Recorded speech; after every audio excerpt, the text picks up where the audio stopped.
একটি লেয়ার মুরগির চামড়া, ডানা, পা ধুয়ে নিয়েছি, পরিষ্কার করে নিয়েছি। এখন একটা পাতিলে দিয়ে দেব। তারপর 2 কাপ পরিমাণ পানি দিয়ে দেব।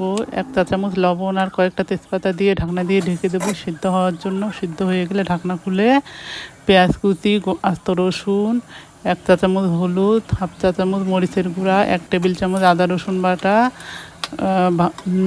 প্যাকেটের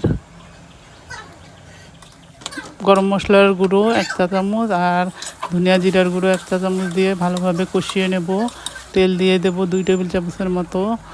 এরপর আগে থেকে সিদ্ধ করে খোসা ছাড়িয়ে রাখা ছোট ছোট আলু দিয়ে ভালোভাবে কষিয়ে নেব।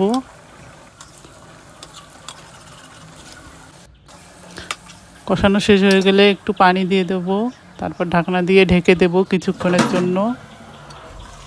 কিছুক্ষণ পর ঢাকনা খুলে চেক করে নেব সব কিছু ঠিক আছে কিনা। সব কিছু ঠিক আছে। এখন একটি বাটিতে তুলে পরিবেশন করে নেব।